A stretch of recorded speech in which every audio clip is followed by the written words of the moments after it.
liability program is that you have an MVR program or a driver qualification policy that includes running an MVR check on all of your drivers.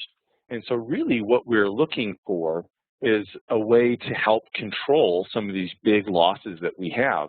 And, you know, we frequently talk about the most frequent or most common causes of loss that we have at the trust in our pool. And of course, motor vehicle related issues are among the very top of those. In fact, if we look at it just going back the last few years, and probably just about every year, it is the most frequent single cause of a claim in our liability pool. It's something to have to do with a vehicle accident or collision. It's also, especially in most recent years, number one in severity. We are spending more money from our liability pool on vehicle-related incidents than anything else. In fact, a couple of years ago, we had a multi-million-dollar year. I won't throw out the number, but it's sickening. You know, it's a huge number. And even so far this year, it's not looking that good either. So we see massive potential for losses when we're talking about the operations of our vehicles. So if we're all risk managers, like we frequently tell you, this is one of those risks that we really have to make sure that we're on top of. The thing that's really scary about this, if we think about all the things that can happen, you know, the other big thing that happens are backups, sewer backups. And we talk about things that we can do to help prevent those, but a lot of those events are things that are somewhat out of our control. There's acts of nature involved that contribute to a lot of these things that make it very difficult for us to have control over this. But when it comes to the motor vehicle incidents, this is something where we're talking about human error. This is something we do have control over. If it's not us as administrators, our drivers definitely have control over this. And of course, if you've attended one of our defensive driving classes before, you know that we'll tell you that it's not just about not being at fault, it's about avoiding, you know, even the other person's mistake. But this is something that is very controllable. And so the question is, when we're talking about this specific risk, who controls that risk? Is it just your driver? You know, are you going to be sitting in the passenger seat with every single one of your drivers every time they get behind the wheel and you're going to backseat drive for them? Or, you know, what can we do to actually control the risk? And it is two parts. It's what do we do as administrators? And the big thing that we can do is how we select our drivers. And that's where this program is very beneficial. You know, we need to know what kind of drivers we have that are operating vehicles on our behalf. Also, it's the driver who has to be more conscientious about not being involved in an incident, about making sure they're being a safe driver. And actually, when we talk about an MVR program that is executed and managed the right way can achieve both of those sides of that control coin when it comes to our motor vehicle incidents. We choose who our drivers are, and if our drivers are aware that we're paying attention to what kind of driver they are, we're looking at their motor vehicle record and other incidents, then hopefully that'll make them more conscientious as well to be good drivers. So let me just take a few minutes and talk about the TAP program and the requirement that we have for the MVR program associated with TAP. So if you've looked at that before, you've heard us talk about it before, we'll just kind of clarify a few points. And if you haven't heard about this before and you're interested, make sure you ask one of us about that so that we can get you participating if you'd like to. So when we're looking at this, the first thing we need to do is we need to identify what is going to qualify someone to operate a vehicle for us.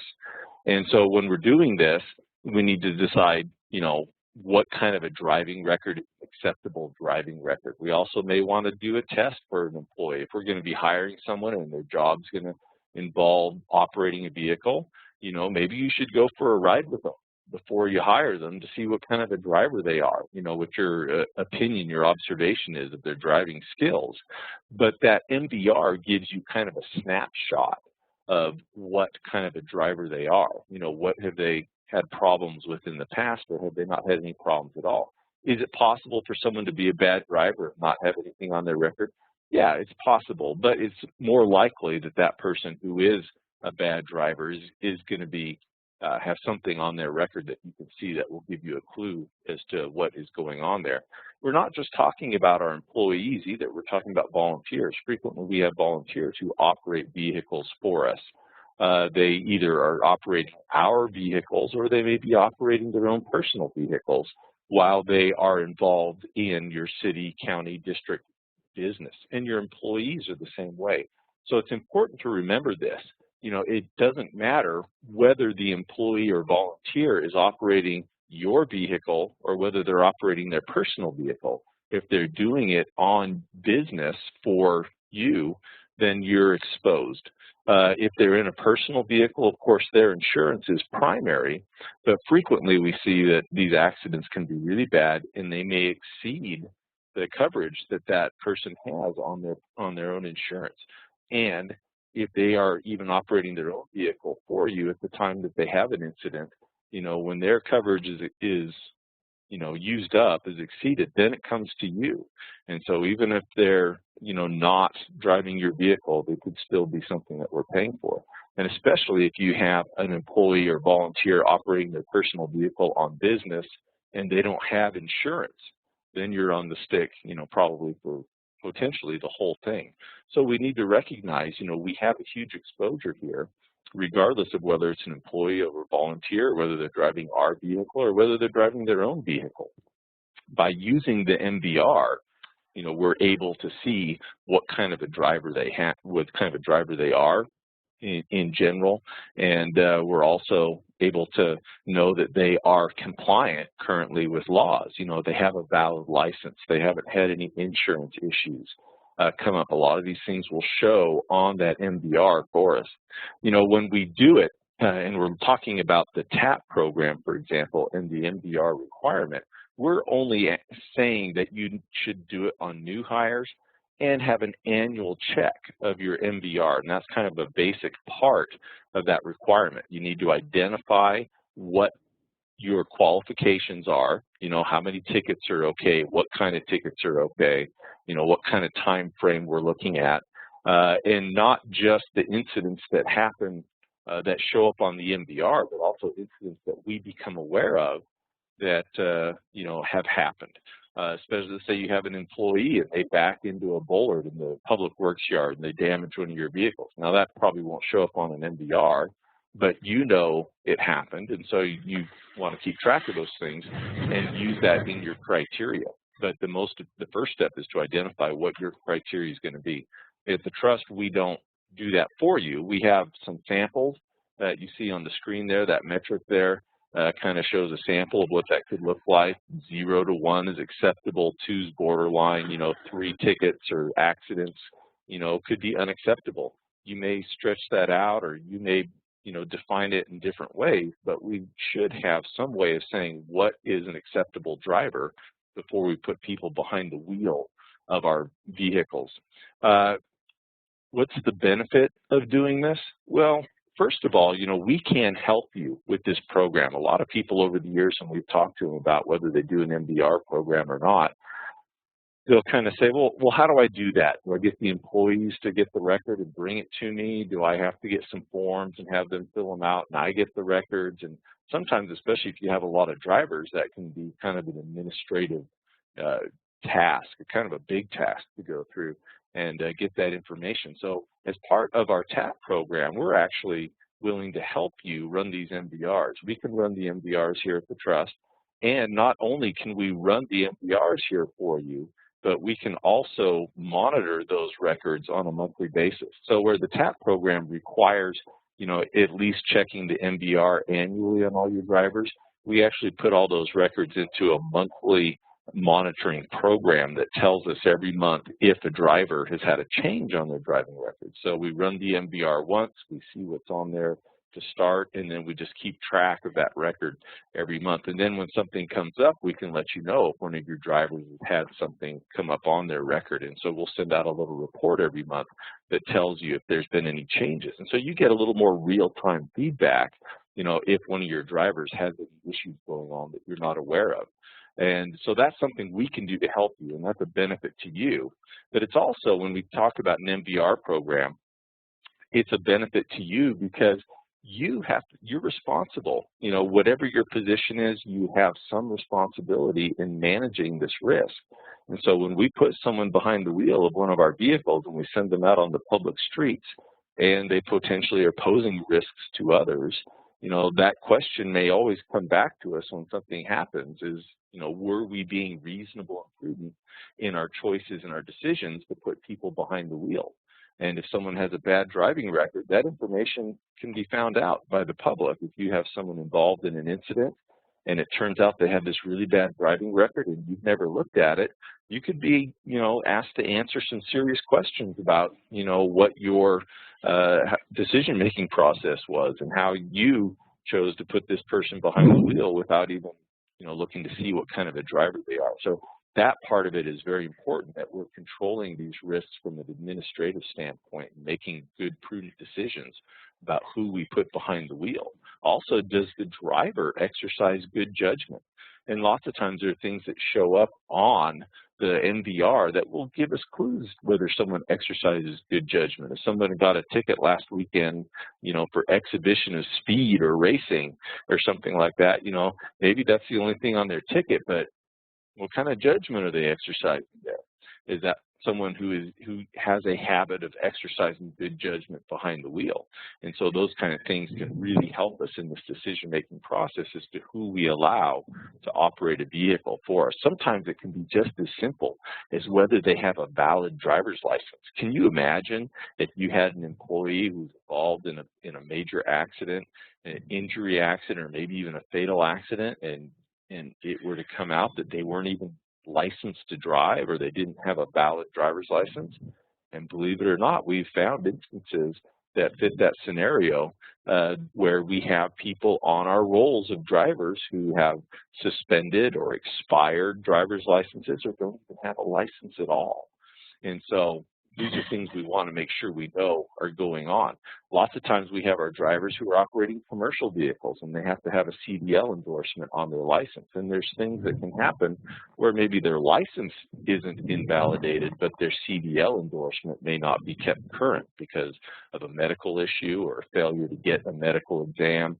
And so it's important to make sure with those CDL operators that we're aware that that endorsement stays current as well, or any other endorsements that we may require for them to have on their license.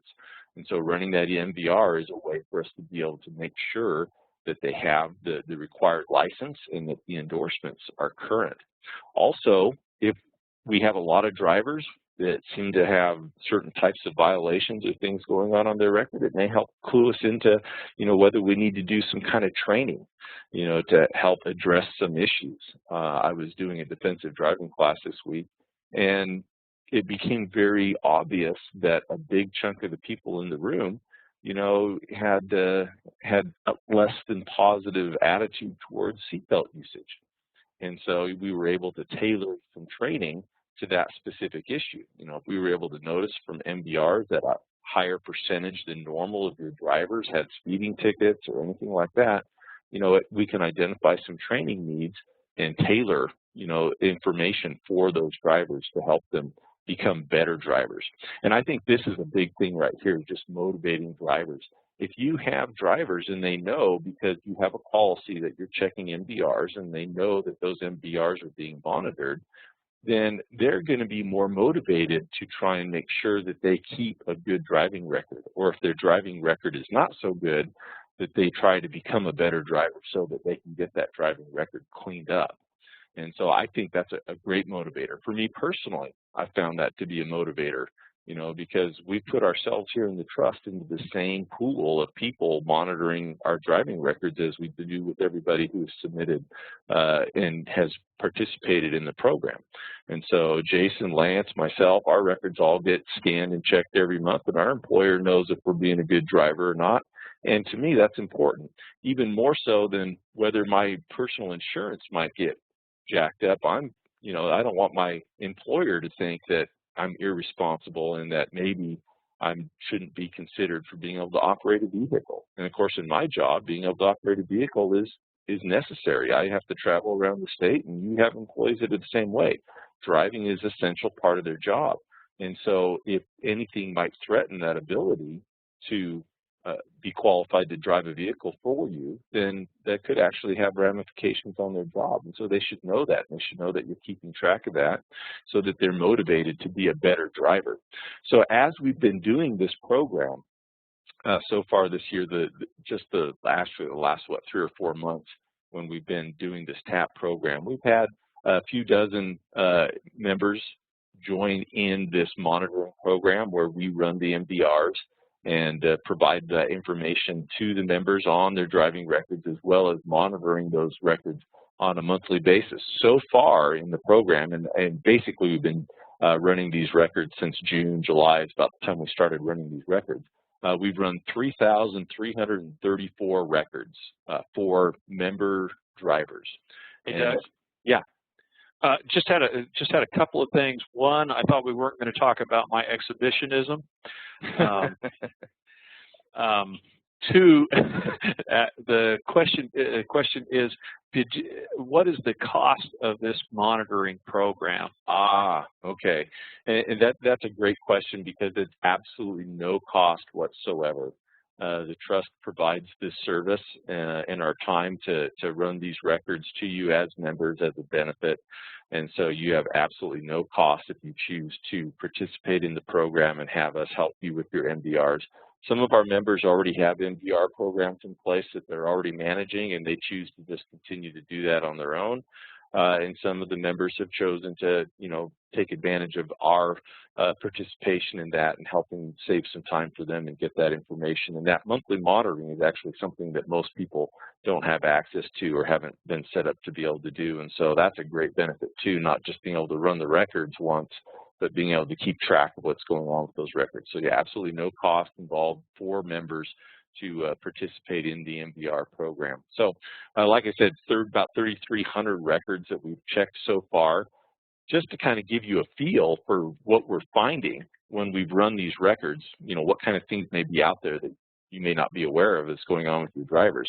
Out of those records, we've had 744 violations. So most of those are tickets, moving violations. Occasionally, what I throw into that category is a violation or a license status. If the license is suspended or there's a medical denial on a CDL license or something like that. So there's been 744 actual violations or license status issues from 540 drivers. So about 1.5, violations or issues per driver who has something on their record. And that sounds like a lot, out of 3,334, but actually we can kind of put a positive spin on this, because if you think about that, 540 drivers with something on their driving record is only 16% of the records that we've run. And as the pool of people has grown that we're doing these monitoring on, 16% has stayed pretty consistent since the time we hit about 700-800 records all the way up to 3,000 records. That 16% is pretty consistent. So what that tells me is that 84% of our drivers have absolutely clean driving records. Most of our drivers are good drivers. All of us make mistakes and, have lapses in attention, and I don't think any of us are perfect drivers, but the vast majority of our drivers have good driving records, and that's a pretty good clue that they're pretty conscientious drivers. 16%, if you've ever heard of the 80-20 rule, that's pretty close to that, where we've just got this 20% or a little less, that is the minority of our drivers who, could be causing a lot of the problems and the issues that we see. So that's a good thing, to know that most of our drivers are great drivers. But also when we talk to an employee maybe who's got a problem with their driving record, maybe they've got 2 or 3 violations on their record, and we want to sit down and talk to them and have a little motivational moment to say, it's important that you be able to drive for us, and you're close to not qualifying under our standard to operate our vehicles. You need to understand this isn't a normal thing. Most people don't have 2 or 3 tickets on their driving record, and so you really need to evaluate some of your driving habits, because it's not normal to have a ticket on your driving record, and it's especially not normal to have 2 or 3 or more. This is kind of just a brief snapshot. I'm actually going to go into a little bit more detail on this. But these are our top 10 causes or violations or issues that we've seen as we've run the MVRs. Of course, number one is speeding, and I think we would probably all expect that. Most of the tickets that get written are speeding tickets, but there's a variety of other causes in there too.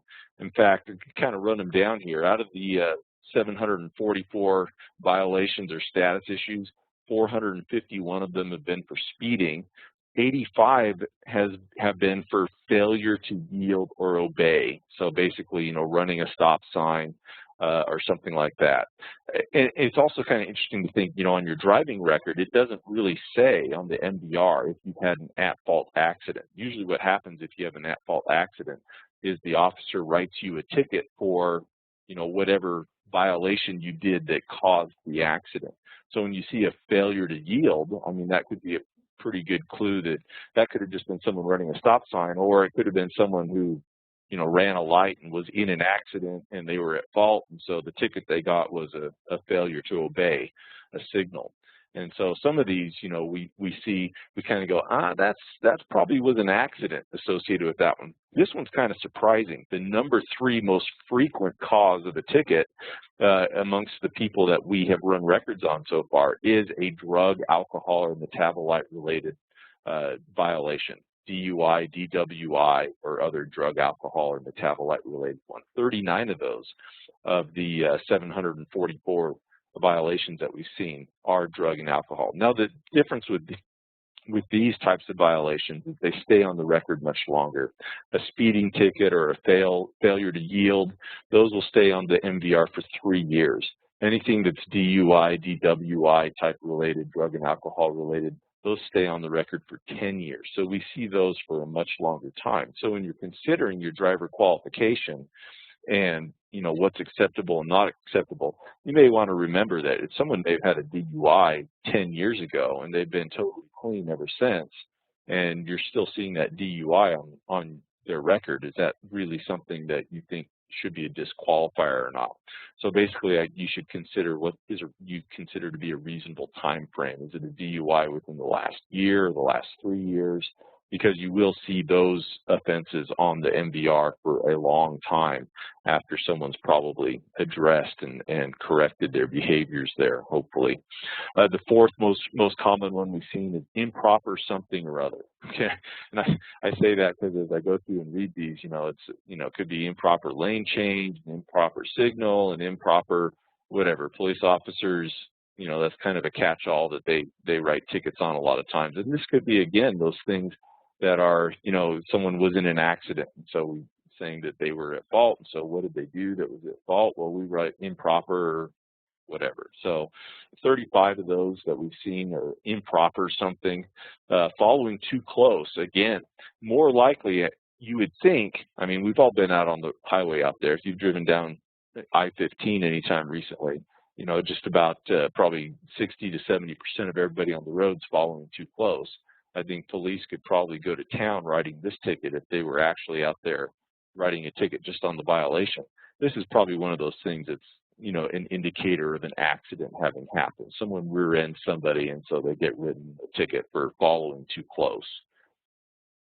The sixth most common one, no license or an expired license. We've actually had 11 of those that we found. In fact, one member alone from the records that they submitted had almost a half a dozen drivers who had suspended or expired licenses, and they were on their current list of drivers.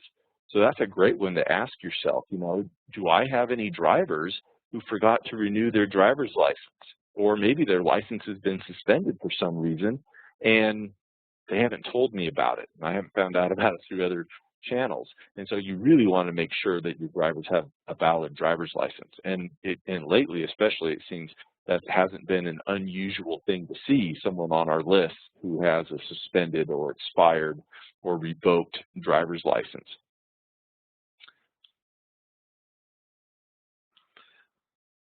Okay, I was trying. My slide didn't want to change here. Doug, we did have a question there. Well, we've got to pause. Mm-hmm. The question was, let's see. It was, do we have to notify the employee before getting involved in this program? Because we're government entities, there is an exception for us that we can run the MVR as long as it is a part of our regular government operations. And so we don't have to get that waiver signed if we're claiming that exception when we run the records. We do need to be really careful because there are federal laws that govern the privacy of the information that is in somebody's driving record. And so we have to be really careful when we run these records that we're only using them for the stated purpose, which is, and when I run the records, I always click the box. It's for government use, meaning as a government entity, we have normal operations that require us to know if our drivers have something going on with their driving record. So part of our driver qualification. So if we're qualifying someone to drive a vehicle on government business, then we need to know what's on their MVR. So we use that exception. So we don't need to have that signed form from the employee. We can run it without. We don't have to tell them. However, I recommend letting them know that you have a regular program in place and that you are monitoring their driving record so that they have that motivation to try and keep their driving record clean. Okay. The seventh most common one we've seen is negligent, careless, inattentive driving. No insurance. Now, is that a problem? I kind of mentioned already, if you have a driver who's driving their own personal vehicle, but on city, county, district business, let's say you grab, one of your employees and ask them to run down to Home Depot or someplace and pick up some supplies. They're on business. If you don't have a vehicle for them to use and they're using their own private vehicle to run those errands or something, then that's an exposure. And if they have no insurance and they have an accident while they're running that errand for you, you could wind up on the hook for that accident. And so it's really, this would be when you want to pay attention to. We want to make sure our drivers have insurance, or failure to show insurance. That's just a fairly common thing where people didn't have their card with them or something. HOV violations. Now we're getting into the real less common ones where we just have onesie twosies, but HOV violations, driving on a suspended license. I've seen 3 of those violations so far where someone not only had a suspended license, but they were continuing to drive, and we know that because they were getting tickets for driving on a suspended license. That's something you would want to know if you have a driver whose license is suspended. Driving without lights. Now, here's an interesting one. I had actually a couple of people showed up on our driver's list who didn't even have driver's licenses yet because they only had learner's permits. That would be an important thing to know before you put someone behind the wheel, that they've actually, got past the learner permit stage. Wrong way on a one-way. Here's Jason's exhibition of speed there. We saw a theft of gas. That would scream something to me if that showed up on one of my employees. Traveling in the turn lane. Unsafe operation, kind of a catch-all, not a very specific one there sometimes. Also things that we see on the MVRs, like I mentioned, with the CDL operator, we may see something that has to do with the status of their endorsement. We'll see whether the license is valid or not. And so, and sometimes there's some rather cryptic violations with codes that, aren't easily deciphered, that take a little bit more research to figure out something that's gone on. Sometimes a driver will have had something on their record that they've, hired an attorney and gone through court and gotten it removed from their record, but evidence of it will still show up on the MVR because there'll be information on there, not necessarily about convictions, but about arrests. They'll show up on the record. It'll say per se arrest. And if you see a per se arrest on the record but you don't see any conviction or violation, that they probably got arrested for DUI or DWI, and they had an attorney help them keep from getting that show up on the record, but the arrest still stays on there. So we can still actually see, if something happened there where the employee was maybe not exercising good judgment. And that's a lot of what we're looking at here. Does this employee, not only are they a good driver or not, but do they exercise good judgment? Because it's really important when they're driving our vehicle that we know that they're going to exercise good judgment. Now, the information that we get when we run the MVR, it's not always bad information. We're not just always finding out someone has so many speeding tickets or they had a DUI or something like that. Remember the 86%, knowing that your drivers have good, clean driving records. I mean, that should, give you some comfort, but I think it's also a good opportunity to give your employees some praise. If it turns out your employees, a high percentage of your employees have clean driving records, then that should be acknowledged and encouraged so that they keep it up, and so we can actually use it on the other side too, to help encourage and motivate people to maintain good driving habits that they have if we can recognize them for having a clean driving record. We can also catch costly mistakes. This is an interesting one that came up recently where one of the records we ran came up as not being valid, that the license had been revoked. And it was an employee who had a CDL, and they had gone through to process their medical record that has to be on their CDL there, and they submitted the paperwork to get all that, the requirement turned in. And something happened, whether there was a wrong box checked on the form that was sent in or whether someone at the driver's license division entered something wrong. It was entered in the system as though that had been failed. In fact, it was entered in the system that the whole driver's license, not just the CDL endorsement, was revoked. And the driver himself had never gotten any notice from the driver's license division that his license, was on a revoked status. And so when we sent out the monthly report showing that, here's your records and this is what we see, and this one driver has, is revoked status for, whatever reason, they talked to the employee. It was news to the employee. He didn't know. And so they were able to go and check the records and find out that there had been some sort of clerical mistake, and they were able to get that fixed. Now, that could have been a costly mistake. They had the police chief in the town where this employee was a driver take a look at it, and the police chief said, if we pulled someone over and this is what their record said, that they had a revoked license and they're out driving, we could impound the vehicle. There could be consequences for the driver as well as the owner of the vehicle. I mean, that would be pretty inconvenient for you if, some of your city or district vehicles or county vehicles got impounded because your employee was driving, but we were able to catch that mistake and get it fixed before it was ever a problem. So it's not just about finding out who's bad. Sometimes we actually do find mistakes that shouldn't be there on a good driver and help us avoid a problem on down the road. And I think one of the biggest benefits to this is that our employees are aware that it's something that, they're not the only ones that know what their driving record is. And if they know that then they're going to care more about making sure and keeping that driving record clean. I seem to be missing a slide. I actually showed a slide, and maybe you saw it and I just kind of whizzed past it and didn't notice it, but on one of the slides I think I had a copy of my own driving record on there. I don't know if any of you caught that or if that slide got lost somewhere. But I actually threw a copy of my own driving record on there. Did you guys see it? Yes, it was there. Middle name Edward. Yes. So I shared with you all my driving record. Actually, I was going to talk a little bit about that, about what's on the driving record. And really, I think a lot of people are concerned that they have personal information on there that they don't want people seeing. The most personal information on the driving record complete that's available to people is a birthday. So you do see the birthday on there. But when we run an MVR, it does not give us an address. It doesn't give us a phone number.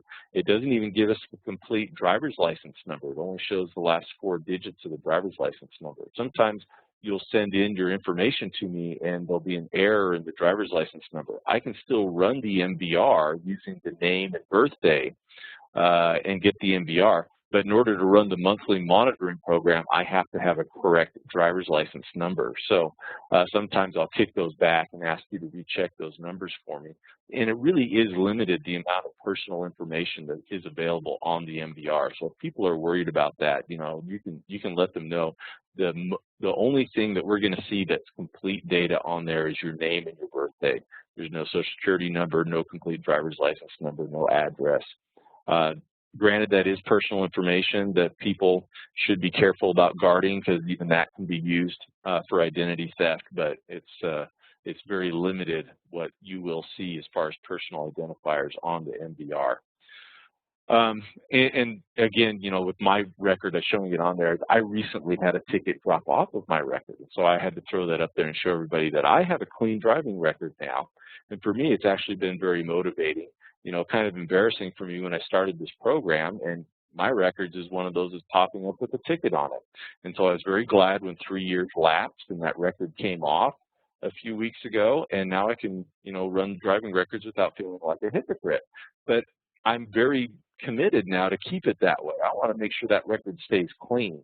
If I'm talking to people about this, if my employer sees it and knows what kind of driving record I have, I don't want to have anything on there. And so that's a motivator. And I think a lot of our employees will be motivated by knowing that you are aware of what's going on in their driving record, and especially if you have a driver qualification policy that says you may not be allowed to drive. And guess what? Driving's an essential function of your job, and so you need to keep a good driving record. So we give them that motivation. So just in kind of summary, is there a multi-million-dollar claim waiting out there for you with your name on it? And if so, what are you doing to manage that exposure? Because they do happen. Unfortunately, we see them. And usually a multi-million-dollar claim means that somebody's life has just been altered, ended, or really with the multi-million-dollar claims, really big ones, it's where they're still alive, but it's not the same. And we don't want to be responsible for those situations. We want to do everything we can to prevent those and control them. If they do happen to happen, we sure want to make sure that we've been reasonable and prudent in our actions to control that risk. We don't want to have to question or have others question us later on if there's something that we failed to do or should have been aware of that we weren't aware of. And so an MVR program is a key component in that reasonable and prudent action that an employer should take before they put someone behind the wheel. It's not the only one. There's a lot of other things that we should do, observation, training, that we need to be doing, but this is one that's now even easier for you to do that you should take advantage of. If you are taking advantage or have taken advantage in the past of our safety grant program, know that our trust accountability program is what replaces that and how you continue to receive that safety grant. And it's not just the safety grant, it's also the recognition and consideration when it comes to underwriting and your policy renewals. When we have members who have completed the entire TAP program, that obviously says that you are concerned and exercising best practices and trying to prevent losses from happening. And so the driver qualification policy is an essential part of that TAP program and is a requirement for that. The MVR, the motor vehicle records check, it's a tool and it's a motivator, and it can help us avoid bad situations and make us aware of things that we need to act on. Most importantly, I think we need to be able to make that decision whether our drivers are exercising good judgment and if there's something we should do. We can't just say, well, I've noticed he's a bad driver. Maybe he doesn't exercise good judgment, but gee, I need him to drive, so I guess I'll let him keep driving. That's where it's really important that we, from an administrative standpoint, make sure that we are managing those risks. Are you acting reasonably and prudent in how you manage these drivers? Every single one of them that turns the keys and goes out on the road every day represents a huge, significant risk, not only financially, but to life, their own and others on the road. Bad drivers don't have to drive. And I think that's really important. Every now and then we'll have, especially some smaller entities that don't have a lot of employees, and if they've got one driver who does have a really bad record, and they feel that they have to continue letting this person drive because, it's a necessity, I think we really need to rethink that. If they're a bad driver and they aren't exercising good judgment, we can see that, we don't have to put them behind the wheel. So if you have any questions, feel free. There's my contact information. Go ahead and contact me. But any of us, Jason or Lance, can answer questions. If you'd like to participate in the MVR program, that's fantastic. We'd love to help you with it. Even if you just want to run it yourself, and you're already doing one and checking MVRs yourself, that's great too. We just have always encouraged this and now are able to offer some extra benefits to those who are using this as a tool to help manage this really significant risk that we all share. Hey, Doug. So if somebody wanted to participate in the program, what are the steps that they have to take to participate? If you're a member of the trust, all we need is a list of your driver's information. We have a spreadsheet that we'll send to you that you populate. Please make sure and fill the information out in the spreadsheet. Just, if you send me a handwritten record of your driver's information, when I'm processing hundreds or sometimes over 1,000 records in a month, it's helpful to have the information already in an electronic format. So we have a spreadsheet, just fill it out. Basically, the information we need is the driver's license number. We need the first, middle, or the last first middle name of the person. We need a birthday. And with that information, we can run the MVR and get that driver in the monitoring program. Make sure you consider, who is a driver. Sometimes, we think it's just one department that's our big exposure, so we just do an MVR on that one department, but really anybody who could be driving on city, county, district business, should be included in that list, whether they're an employee or a volunteer, whether they're office staff, or whether they're, working in the water department, whatever it is. You should have a complete list of your drivers so that you're not just focusing on one group when that's not the entirety of your exposure.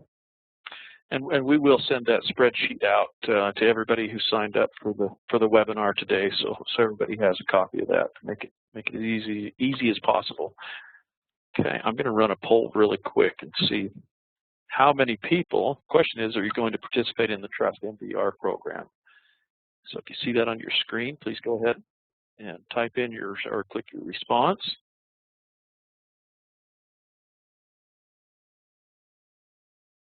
Looks like we have a really good group there. I don't know if you've got visibility of that, Doug, or not. No, I don't see it. We've got, let's see, 51% are yes, 0 are no, and then we have about 29% who are unsure. So a good group is going to participate with that. Some may already have their own program. So excellent. All right. Signed up for no, we're going to come out and adjust your attitude a little bit later this month. Just in case you thought Lance wasn't here. Yeah, that's right. All right. Very good, Doug. Anything else? I'm not seeing any other questions. Lance, did you have any that came into you? Nope. I'm in the clear over here. All right, great. Well, thank you very much, everyone, for participating. We hope everybody will take advantage of this. This is a great benefit of the trust, and also the good, prudent thing for everybody to be doing. So hopefully everybody will participate. If you've got a question, please call Doug, Lance, or myself, and we'd be happy to help you through any of that. And once again, we'll send out the information on this, the spreadsheet, on this a little bit later today. Well, everybody, thanks, Doug, once again. Everybody go out and have a safe day. Thanks.